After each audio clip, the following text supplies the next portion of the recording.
hari ini? Iya, Pak. Baik, karena Anda dalam keadaan sehat, kita semua dalam keadaan sehat, teman-teman kita juga semua sehat, kita patut bersyukur kepada Tuhan. Nah, kita langsung kepada materi.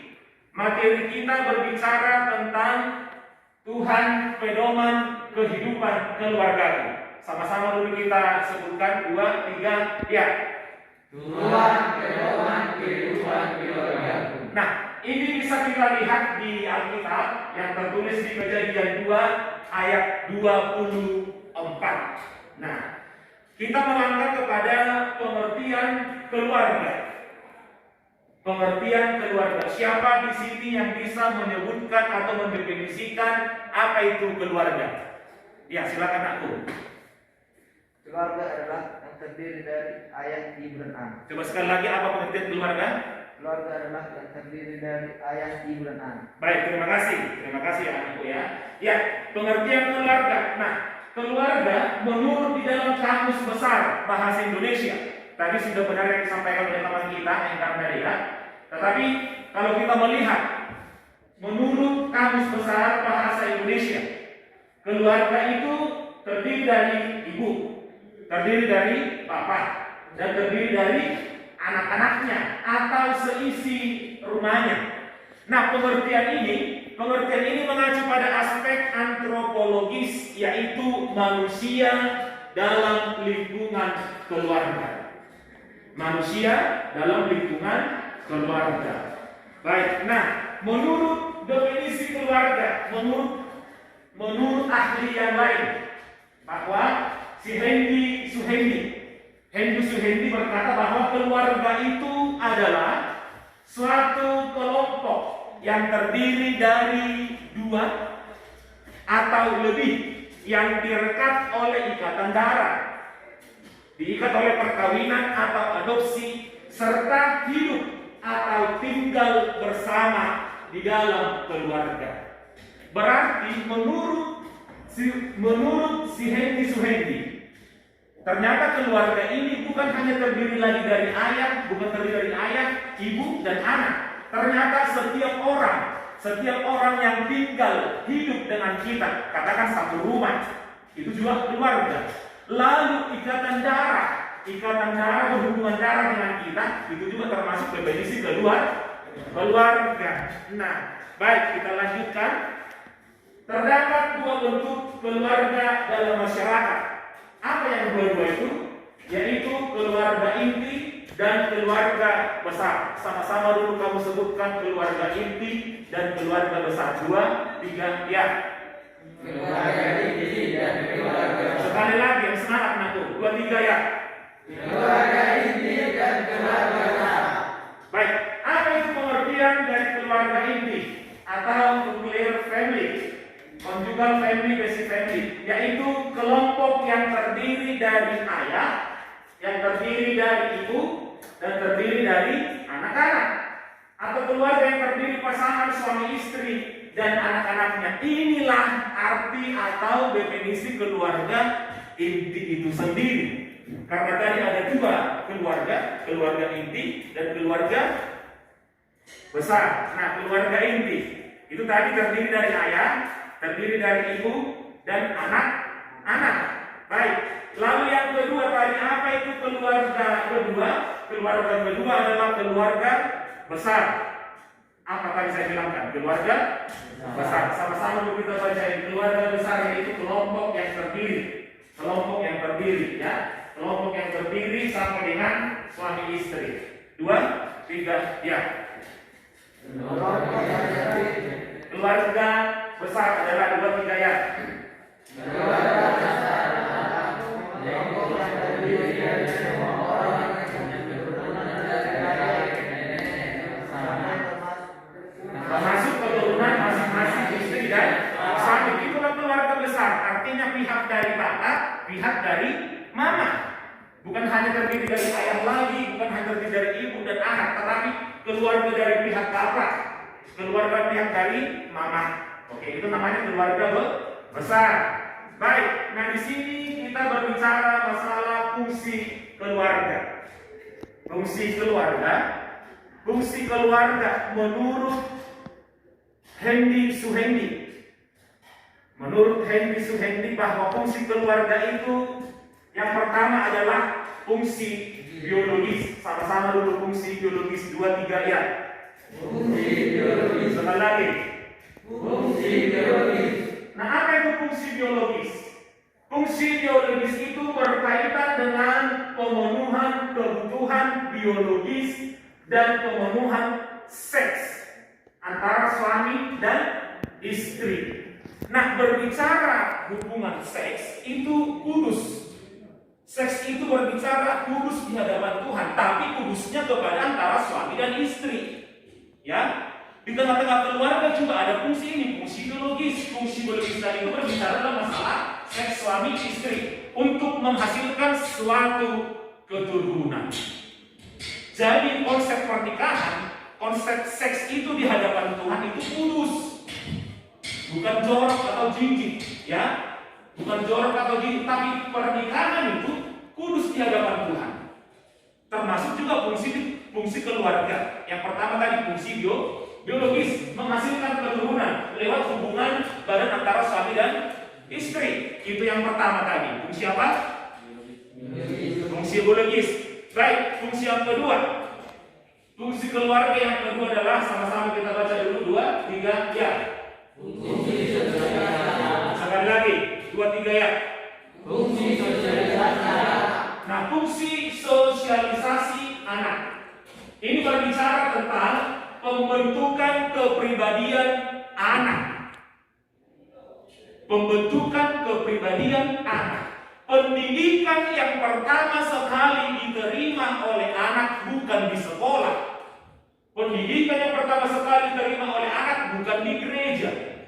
Tetapi pendidikan yang pertama sekali diterima oleh orang ada di dalam keluarga. Pendidikan pertama sekali yang kita kenal ada di keluarga, bukan di sekolah, bukan di gereja, tetapi di keluarga. Nah, fungsi sosialisasi anak ini membentuk pribadi anak. Keluarga pasti mengajarkan sifat-sifat yang baik kepada anaknya. Ya, keluarga juga harus melakukan tugasnya ini, memperkenalkan pola atau memperkenalkan tingkah laku mengenai sikap, keyakinan, cita-cita, dan nilai-nilai yang dianut oleh kelompok sosial. Tata krama dialami atau dimengerti oleh anak-anak bukan di sekolah, tetapi di keluarga. Di keluarga ini berbicara tentang fungsi sosialisasi anak. Anak dibentuk supaya mengenal tingkah laku yang baik, mengenal sikap perilaku yang baik, dan berkeyakinan yang baik terhadap Tuhan sebagai pencipta manusia itu sendiri. Nah, lalu yang ketiga, apa fungsi keluarga yang ketiga? Sama-sama sebut 2, 3 ya. Fungsi afeksi pertumbuhan. Fungsi apa yang ketiga? Fungsi afeksi. Nah, berbicara tentang fungsi afeksi adalah rasa kasih sayang. Keluarga itu harus menemukan kasih sayang di tengah-tengah keluarga. Ya, menunjukkan sikap perhatian, menunjukkan sikap rasa aman yang tercipta dalam keluarga itu sendiri. Coba saya tanya, siapa di tengah-tengah kita ini bisa nanti menjawab ya? Bisa menjawab. Siapa di tengah-tengah keluarga kita yang menemukan kasih sayang itu? Angkat tangan dulu. Yang menemukan kasih sayang dalam keluarga, angkat tangan. Tidak semua? Pasti semua kan? Baik, turun tangan. Saya percaya bahwa rasa kasih sayang, rasa keintiman perhatian, dan rasa aman pasti kita jumpai atau kita temukan di tengah-tengah keluarga. Itu pasti, ya. Fungsi afeksi ini, dia merasa nyaman, merasa betah di rumah itu. Dia menemukan kasih sayang itu. Artinya bahwa orang tuanya melindungi anaknya. Orang tuanya bertanggung jawab sepenuhnya kepada anaknya. Ya, pasti ini fungsi afeksi ini harus kita jumpai atau harus kita temukan di tengah-tengah keluarga. Lalu yang seterusnya, yang keempat, fungsi apa? Sekali lagi, 2, 3 ya. Oke, baik. Fungsi edukatif. Fungsi keempat menurut Hendy Suhendi, Fungsi keluarga yang keempat adalah fungsi edukatif. Apa itu edukatif? Adalah berhubungan atau berkaitan dengan pendidikan untuk anak sesuai dengan tingkat perkembangannya. Pendidikan itu di tingkat PAUD berbeda dengan di tingkat SD. Tetapi yang jelas bahwa fungsi edukatif berhubungan dengan pendidikan ini pasti dialami oleh keluarga itu, didapat dari keluarga. Ya, keluarga itu harus memberikan pendidikan kepada keluarga, orang tua harus memberikan pendidikan kepada keluarga, sehingga anak tadi ini pun dia bisa mengikuti apa yang dibilang oleh fungsi ketiga keluarga tadi. Ya, itu fungsi edukatif, berbicara tentang pendidikan. Baik, yang kelima adalah fungsi apa yang kelima? Fungsi religius. Sekali lagi sama-sama fungsi religius. 2, 3, ya. Fungsi religius. Sekali lagi 3 ya.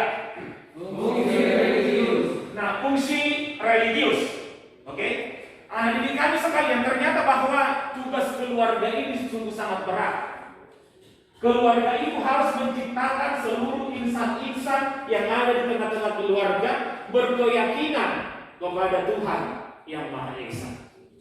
Artinya menanamkan kepercayaan, menanamkan sikap yang takwa kepada Tuhan yang Maha Esa, serta menunjukkan penghayatan dan perilaku nilai-nilai agama. Dia hayati itu, lalu dilakukan oleh keluarga itu sendiri. Artinya bahwa keluarga itu harus mempunyai keyakinan, mempunyai iman yang percaya kepada Tuhan yang Maha Esa, dan sekaligus menunjukkan penghayatan dan perilaku di tengah-tengah keluarga itu sendiri.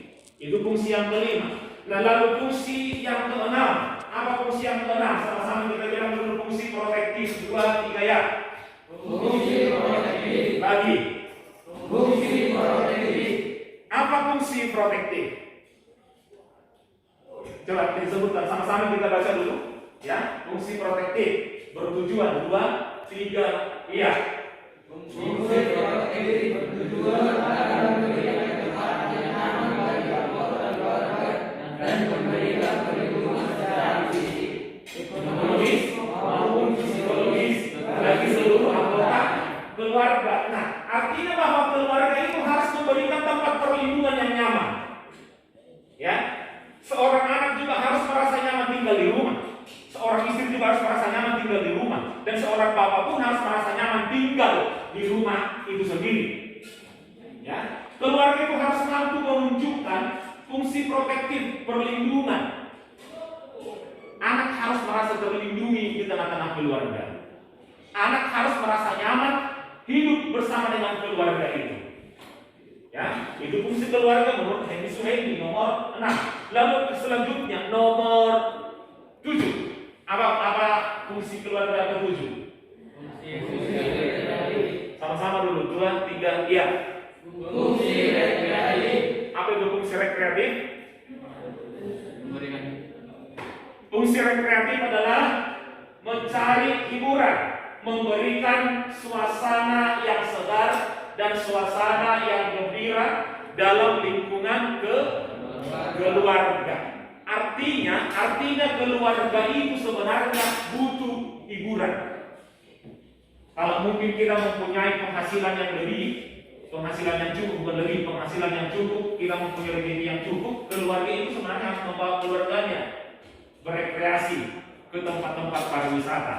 Contohnya di tempat kita yang di kota di Kabupaten Samosir ini ada si Bea-Bea, ada Pantai Batu Goda. Harus jangankan dulu sekali sebulan, minimal 2 kali setahun harus membawa keluarga itu ke tempat hiburan. Jadi kamu nanti kalau sudah mempunyai rumah tangga sendiri, Enggar punya keluarga sendiri, ini Marga Sinagali punya keluarga sendiri, Spandiao punya keluarga sendiri, banyaklah mencari rezeki supaya bisa membawa keluarga itu rekreasi, karena fungsi keluarga pun ada di situ, fungsi rekreatif. Artinya keluarga itu, orang tua itu harus bisa memberikan penghiburan kepada keluarga itu sendiri.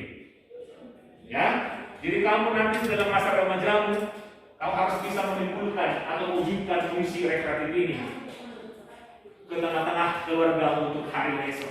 Baik, yang selanjutnya ke-8, fungsi apa? Fungsi ekonomis. Artinya bahwa orang tua yang mencari sumber penghasilan untuk memenuhi kebutuhan keluarga dan pengaturan penggunaan penghasilan keluarga untuk memenuhi kebutuhan keluarga. Ini tidak bisa tidak dilakukan.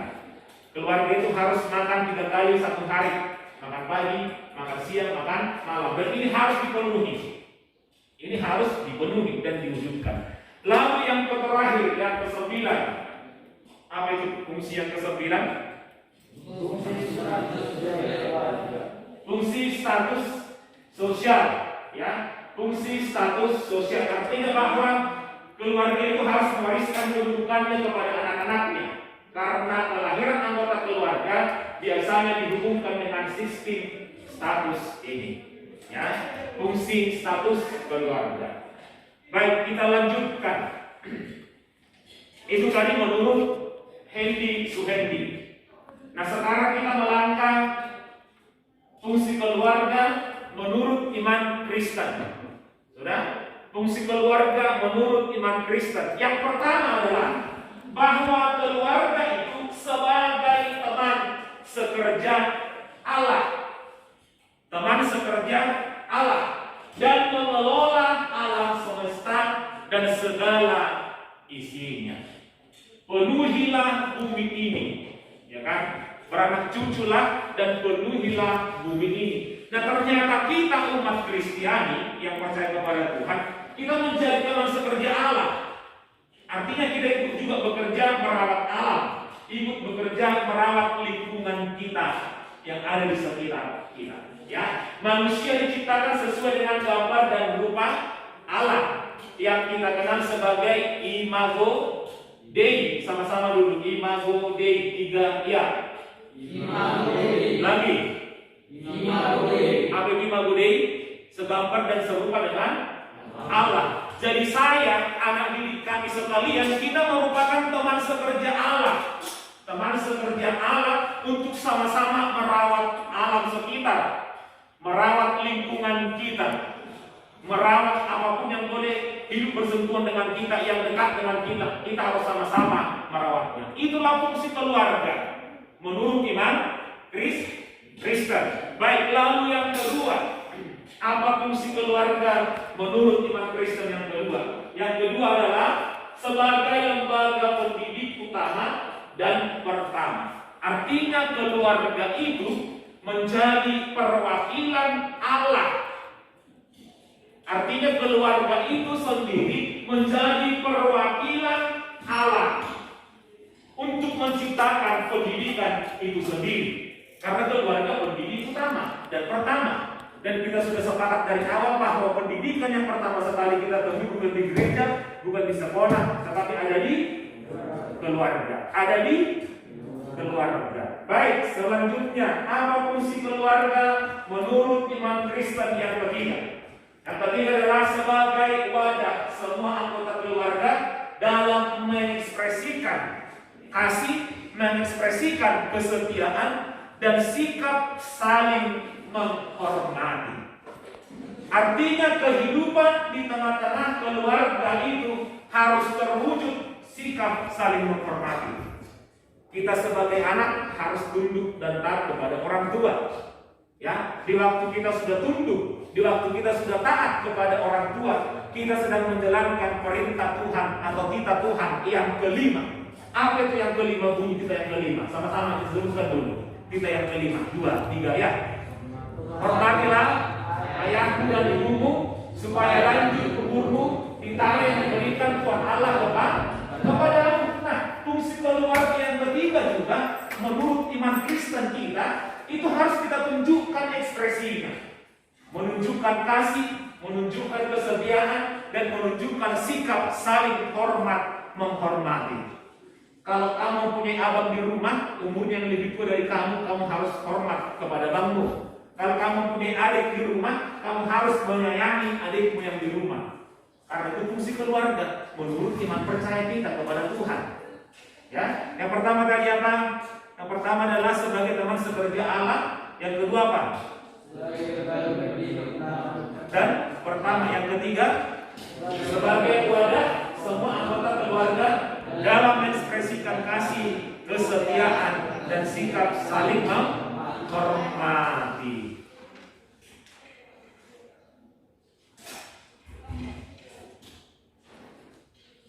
Oke. Baik, kita lanjut. Nah, peranan keluarga Kristen dengan cara memperlakukan nilai-nilai kehidupan, baik secara Alkitab maupun teologis. Di sini berbicara peranan keluarga Kristen.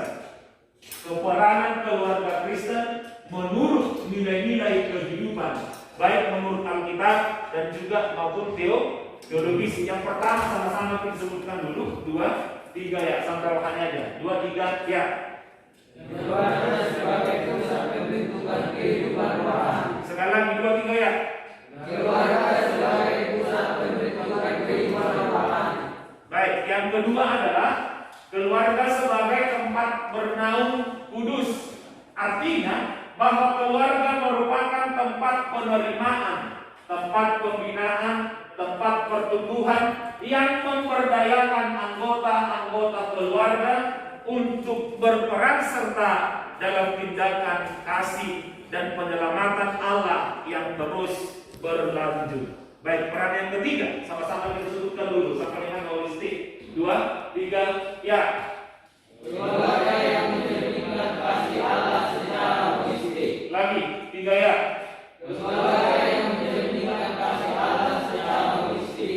Artinya merefleksikan kasih Allah yang memberikan pengasuhan secara fisik, secara mental, secara emosional, sosial, spiritual kepada para anggotanya. Yang keempat, peran keluarga menurut Alkitab atau teologis. Yang keempat adalah keluarga sebagai pencerita. Artinya bahwa keluarga adalah sebagai pencerita yang alamiah, di mana orang yang lebih tua adalah pencerita utama untuk menceritakan karya-karya Allah di dalam kehidupan keluarga tersebut. Artinya orang-orang tua pasti mempunyai banyak pengalaman. Jadi orang tua yang mempunyai banyak pengalaman ini harus menjadi sumber cerita kepada orang-orang yang lebih muda, menceritakan kebaikan, menceritakan karya-karya Allah di dalam kehidupan keluarga itu sendiri. Nah, baik, di sini kita akan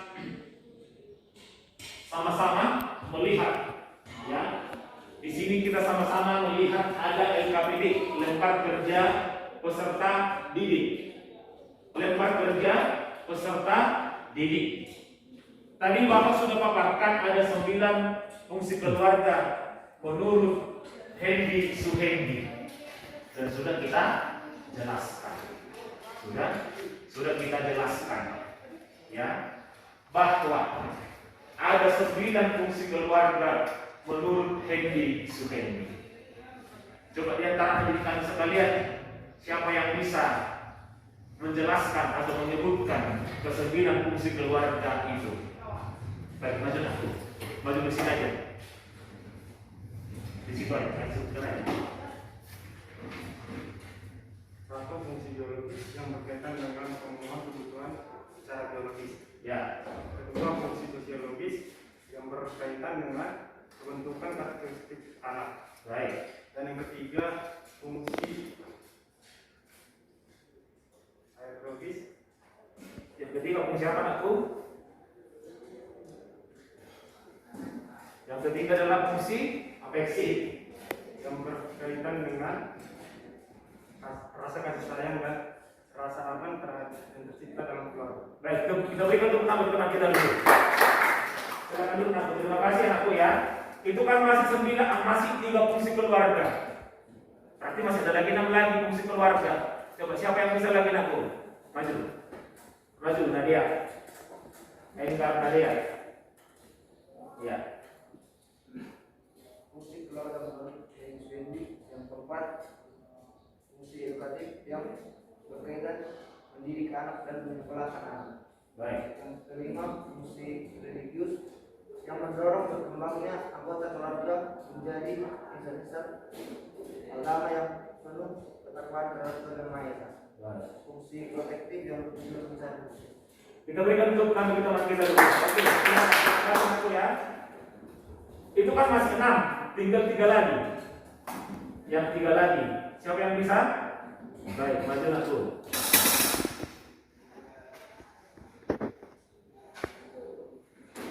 Yang keenam yaitu fungsi rekreatif, yaitu untuk memberikan hiburan atau memberikan suasana segar bagi keluarga. Ya. Yang ketujuh, fungsi ekonomis, yaitu untuk keluarga yang mencari sumber penghasilan untuk memenuhi kebutuhan keluarga. Ya. Yang ketujuh yaitu fungsi sosial, yaitu Kesembilan dan ketujuh. yang kesembilan yaitu fungsi Sosial. status sosial, yaitu memberikan hak warisan orang tua kepada anaknya. Ya, baik, terima kasih. Kita berikan tepuk tangan bagi teman kita dulu. Iya.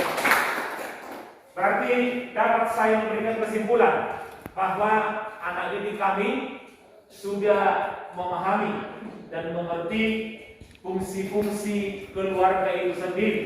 Ya, coba kita sama-sama ulang dulu. Fungsi keluarga yang pertama tadi, fungsi apa? Yang pertama apa? Biologis. Yang kedua, fungsi sosialisasi anak. Yang ketiga, keempat, 5, 6, 7, 8, ekonomis. Berarti ada fungsi keluarga, ada 9 fungsi keluarga menurut Hendi. Nah, tadi menurut iman Kristen bahwa kita merupakan teman sekerja Allah. Jadi jadilah menjadi anak-anak yang mewujudkan fungsi keluarga itu di tengah-tengah keluarga itu sendiri. Baik, cukup sekian materi kita hari ini. Tuhan Yesus memberkati kita.